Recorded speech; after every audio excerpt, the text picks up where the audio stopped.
there. My name's Mary, and I'm coming to you from the children's room at the Portland Public Library in Portland, Maine. And I'm here today to continue reading Rules by Cynthia Lord. The book was published in 2006 by Scholastic Press. Not everything worth keeping has to be useful. I open the door that says Elliot's Antiques, tucked between the two storefronts, and climb the wide staircase. I love this place.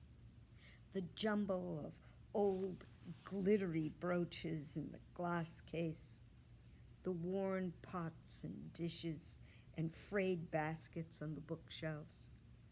I can't help stopping at the display of old bottles. If I had lots of money, I'd buy that ruby one for my bedroom windowsill, with sunlight shining through. I bet it's beautiful. Can I help you? Elliot stands up behind his desk. His desktop is buried with piles of paper and used books. Elliot is thin and old and always stooped, like he got tired of having to duck his head. So he does it always now. I'm looking for a guitar. I knew I couldn't afford a new one at a department store or music store, and I don't know if I can even afford an Elliot guitar, but I have to find one. He steps away from his desk and over boxes to reach me in the aisle. I have a couple. He adjusts his glasses on his sharp nose. I follow him through the maze of old chairs and tables covered with tools to the instruments. There's a saxophone in an open case, looking dull against the black velvet. An organ is pushed against the wall, and next to that are 3 snare drums, stacked one on top of the other. 4 guitars rest against the side of the drums. Elliot shows them to me, and I can almost afford the cheapest acoustic one. It's scratched and dusty, which is good news for me. Most places, the price is the price. But sometimes Elliot will take an offer, especially if it's something he's had a long time and would like to get rid of. I show him my money. That's all I have. All right, he says, and I own a guitar. Carrying it down the stairs, I worry that Jason will see me in the parking lot with the guitar. So I race to our car and quickly put it in the back seat. In the waiting room, I take out the words I made. Seagull, wharf, park, sailboat, pathway, bench, together. I made these cards extra special, the pictures detailed and beautiful. I want to remember the good parts of our walk, not the part with me on the ground, hiding from Christy, hoping Jason won't notice. When they arrive, Mrs. Morehouse looks to Jason's fingers stabbing his communication book. Don't whatever me, young man. Jason whirs up beside me. Hi, Catherine. Time 1, my birthday party. Great, I'll be there. I reach toward an empty pocket in his communication book with Seagull. But Jason grabs my arm to stop me. Your brother can come. To your party? David would love to go, but it'll be harder for me if he does. I don't know if that's a good idea. He'll want to watch your TV, and he'll need to know if your cellar door is closed and okay with me. Jason looks like he means it. So I suggest maybe he could come at the end and have a piece of cake. Jason nods. Your neighbor friend can come too. I'm sure Christy's busy with Ryan on Saturday, but thanks for inviting her. I show him my cards. Look, I made you words from the park. Awesome, he smiles. Mom bought new book for more words. I put Seagull in a pocket. That's good, because you are almost out of room in this one. In fact, by the time I'm done, Together has to go on the final page of his communication book. It sits by itself, a picture of the bench with two people sitting on it. Where? Wheelchair. Jason pulls his brows together. I imagined you without it, like in your dream, where you can run. Want wheelchair in picture. I just thought, take it out. Jason looks away, frowning. I remove the card. I remembered your dream. I thought you might like that. Is everything all right, Mrs. Morehouse asks. I look over to see her staring at us. Jason, she asks, do you need something? He puts his hand over the wheelchair joystick and whirs through the waiting room, down the corridor. I don't think Jennifer's ready for you, Mrs. Morehouse calls. She usually comes out to get you. I feel everyone looking at me. I slide together under my leg to hide it. Catherine? Mom asks. What happened? Ignoring Mom, I pick up my sketchbook and turn to my rule collection. But I don't know what to write. Pantless brothers are not my problem. On Saturday, Mom parks our car in front of a sprawling modern house with tall windows and a long wooden ramp leading to the front door. I'm not sure I can do this. I glance to the rearview mirror and see Mom's eyes looking at me. Save a piece of cake. David flickers his fingers beside me in the car. At 4 o'clock, I catch his hand and hold it still so he'll pay attention. Here are the rules. I pass him a sheet of paper. David reads aloud. Chew with your mouth closed. Don't open or close doors at other people's houses. Don't look in their refrigerator or turn on their TV. Use a fork for cake, not your fingers. Catherine, I'll watch him, Mom says. Don't worry. Getting out of the car, I'm tempted to yell. Oh, yeah? Like you watched him at Melissa's? But I have bigger worries. Walking to the ramp, I clutch the bag of fancy jelly beans, the birthday card I painted with watercolors of guinea pigs eating cake. Pig out on your birthday. And the guitar wrapped in 2 white plastic trash bags, a huge red bow tied around the neck. It was the best wrapping I could come up with for something so big. My pulse beats with my footsteps on the ramp, and as I get closer to Jason's front door, I hear a thumping bass line and muted laughter. I stab the doorbell. Part of me wants to drop the guitar on the welcome mat and jump into the shrubs, but before I can move, the door opens. I look up at a teenage boy with familiar, wavy, reddish brown hair. Hi, he says. I'm Matt, Jason's brother. I'm Catherine. Oh, you're Catherine. He grins, raising one eyebrow. You've made Jason some cool cards. I blush. Of course, everyone who talks to Jason sees my cards. Why didn't I ever think of that? Come in. I'll tell Jason you're here. The living room is crowded with people. Some adults and kids sit in chairs spread around the room, talking and laughing.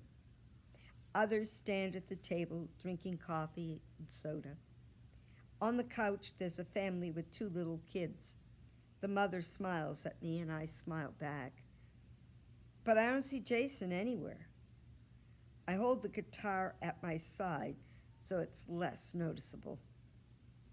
Catherine! Mrs. Morehouse comes toward me. Welcome. There's pizza in the kitchen. Grab a plate and make yourself at home. Matt, we could use a few more chairs. Would you get the ones off the back porch? She's wearing a skirt and heels, and I kick myself for not putting on lip gloss or wearing something nicer than jean shorts and a t-shirt. When she steps close, I say, "Did you know Jason invited my brother to come for a piece of cake?" "Yes. I'll put a big piece aside for David." Glancing at the people talking and laughing loudly, and all those doorknobs David will want to turn, I worry coming was a mistake. I add the card and jelly beans to the presents piled on the table and sit next to an older woman, sliding the guitar under my chair. I should have brought Jason a music CD. I swallow, imagining him opening a beat-up guitar in front of all these people. "Hello," the woman says, her hands smoothing the lap of her cotton dress. "Isn't this a lovely party?" "Yes," I say. "Do you know where—" "Jason," Mrs. Morehouse calls. "There you are. Catherine's here." In the doorway to the kitchen, Jason turns his head until he sees me.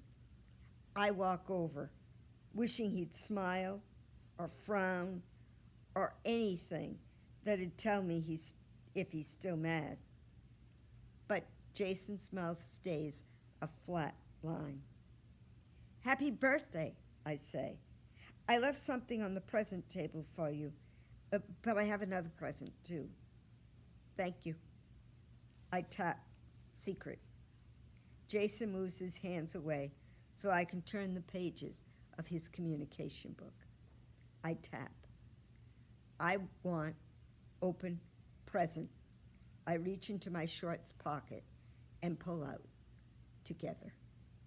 On the card, I drew myself sitting on the red bench and Jason beside me in his wheelchair. "I'm sorry." Jason smiles.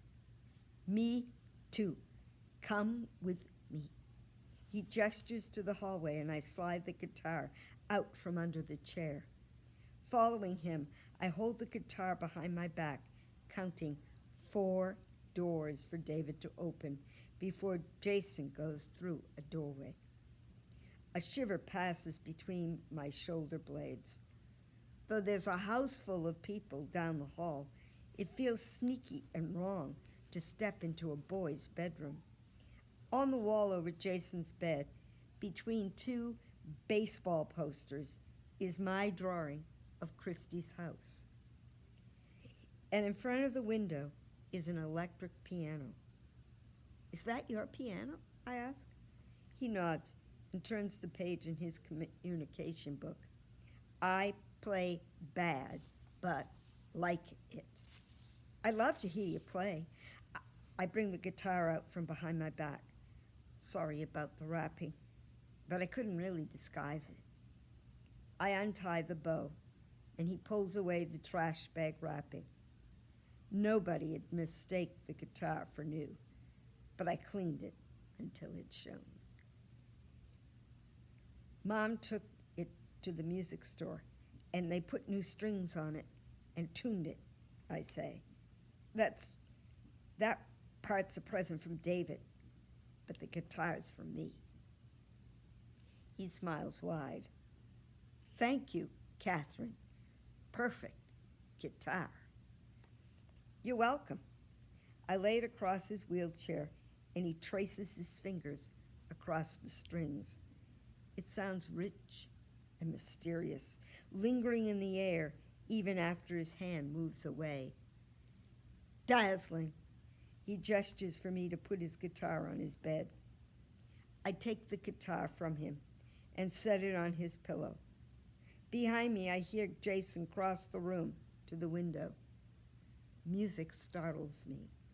I spin to see Jason's shoulders bowed forward, his hands reaching over his wheelchair tray to the keyboard. I walk over to look closer at his fingers.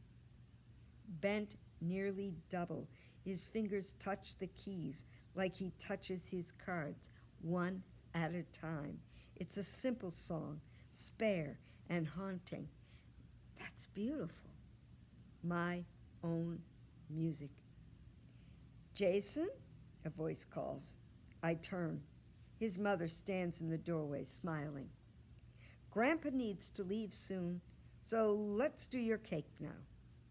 Jason backs up and turns for the hallway.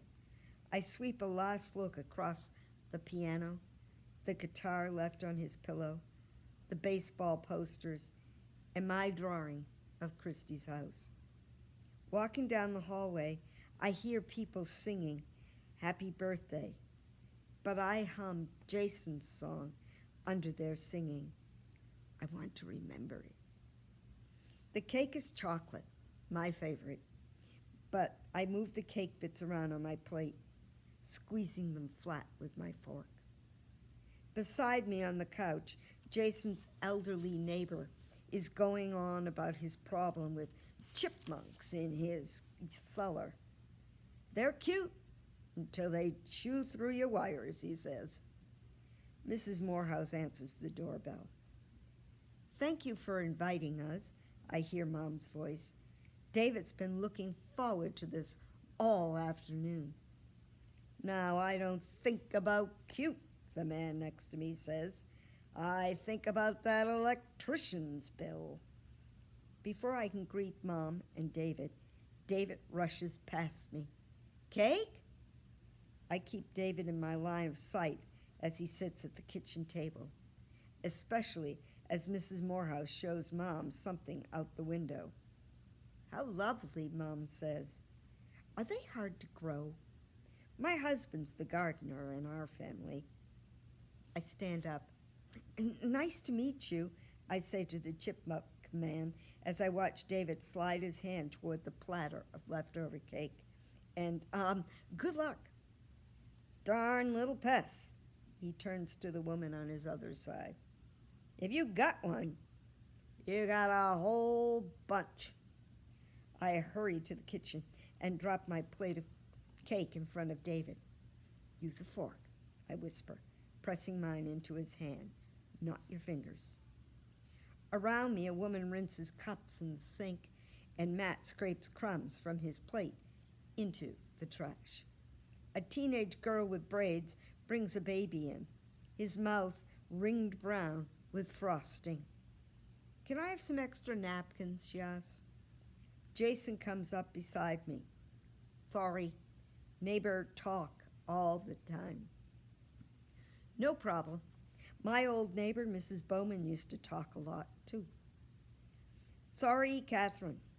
New neighbor, friend, can't come. My birthday party. I'm sure Christy would have had fun. I throw David a strict look as he picks a bite of cake off his plate with his fingers. But the community center dances tonight, and she had to help decorate. Do you want to come? Dance? No. She's going with Ryan. I'm sure he doesn't want me hanging around with them any more than I want to be with him. David licks frosting off the side of his hand. I pass him a napkin, but he wipes his mouth with it instead. I mean, do you want to come dance me? I look up from Jason's book. He's watching my face. his eyes serious. I can't. Why? I stare at the word card with its big question mark. Are you embarrassed about me? Of course not. I hear Jason pound his cards, but I can't look. I brush crumbs off David's shirt into my cupped hand. I'm just a horrible dancer. Terrible. In fact, I'm so bad I even have a rule against it. No dancing unless I'm alone in my room or it's pitch black dark. Jason makes a loud rumbling sound. Rule, stupid excuse. My breath catches. Everyone in the kitchen has stopped to look at us, except David, who pushes back his chair. My rules aren't stupid, I say quietly, or excuses. Yes, excuse. I just like music. He scowls. N-U. Ramming the joystick forward, Jason whirs out of the kitchen, past David, opening a cupboard door. More cake? David asks as I pry his fingers off the door handle. We're all done. Holding his arm, I pull him behind me. Excuse me, I say, passing people. Sorry, gotta go. Catherine? Mom asks. Is something wrong? I push open the door. Tears spill down my cheeks as I run with David down the ramp. The party's over. So we're going to stop our reading here today. We're reading Rules by Cynthia Lord, published in 2006 by Scholastic Press. My name's Mary, and I'm coming to you from the Portland Public Library in Portland, Maine. And until next time, bye-bye.